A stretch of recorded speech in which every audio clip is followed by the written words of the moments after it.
Good morning, afternoon, wherever you are.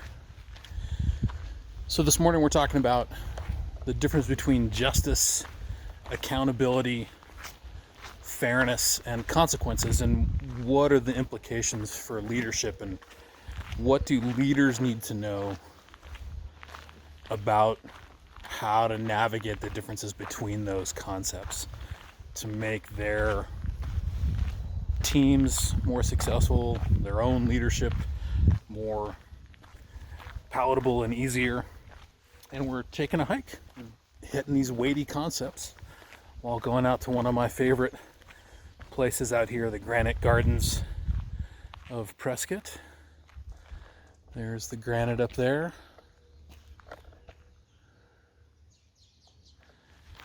So accountability and justice are in the news right now. And the idea that a police officer arrested and convicted for practices way outside of his professional norms that resulted in the death of somebody, his conviction is clearly not justice. Justice is a broader concept, but it's not even really accountability. So justice is the fair application of laws and standards, the fair application of accountability, the fair application of consequences across people, across the whole institution. Accountability is not one person receiving consequences. Clearly, justice is not just one person receiving consequences. Accountability is when an individual and an institution acknowledges wrongdoing, makes amends, as we say in the men's work sphere, makes amends, which is usually some sort of apology and acknowledgement and extending empathy to those who we've harmed. And then accountability also involves putting in place repairs and mechanisms for creating change so that action that caused harm doesn't keep happening. Right? So justice, accountability, and consequences are different. In this particular case, Derek Chauvin, he's not really having accountability. He's just having consequences. He has not apologized to anybody that he's harmed. And we see this a lot in toxic leadership situations where the leader is never, a toxic leader, is never held accountable nor never takes accountability. And so the harm keeps being perpetuated. The employees keep feeling wronged. The stakeholders keep feeling wronged. And the leader continues to remain above accountability. And that ultimately is obviously unjust.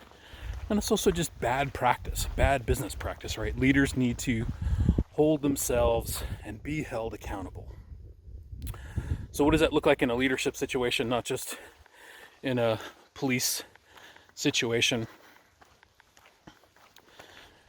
So when a leader makes a mistake and is made aware of that mistake, either through self-reflection or even better yet, through 360-degree feedback, that needs to be a tool that is used by all organizations. Leaders deserve feedback, and many leaders don't get it from their stakeholders and from their employees.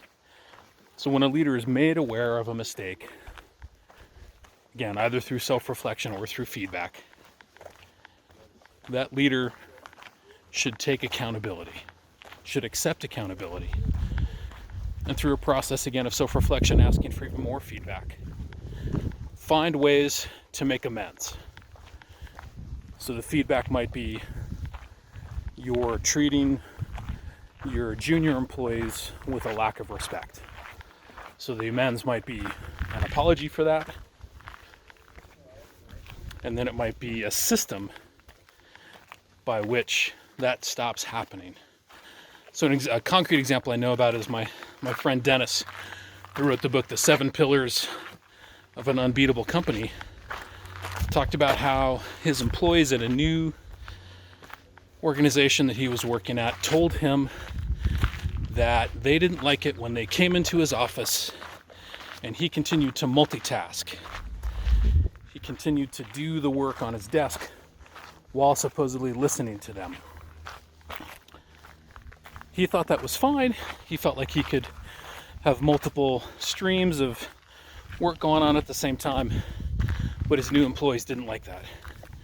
So he apologized, and he put in place the habit of when an employee came in to talk about something, of getting up from his desk and coming around to the front of his desk and joining his employee side by side.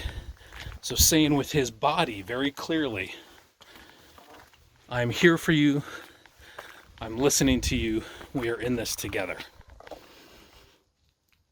So that's a way to make amends and put in a correction, as we say. So that's just accountability. And bosses need to do that over and over again. Leaders need to do that over and over again and encourage it among the rest of their staff. Create a culture of accountability. Create a culture where it is safe to admit mistakes and to then figure out ways to move on. One of the reasons that we don't like admitting mistakes, why it feels unsafe, is when there isn't a system to repair relationships, to make amends, to get back in good graces, and to move on. So a leader can help create that culture by putting those systems in place and by not punitively punishing people for mistakes, but for coaching them into how are we going to correct this? How are we going to move on? So I know that if leaders of teams small and large can work to put systems in place and to model those systems of accountability, amends, and repair, and commitment to change, and create that culture so that all of the team members are working with that same set of assumptions, that culture of accountability actually ends up creating more justice in the workplace.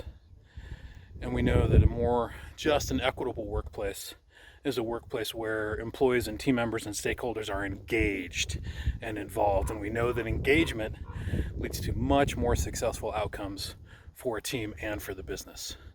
So I encourage leaders to always be thinking about the differences between accountability, justice, fairness, consequences, and do the hard work that it takes to model stepping into accountability, stepping into fairness, stepping into justice. And I'm just going to leave you with this.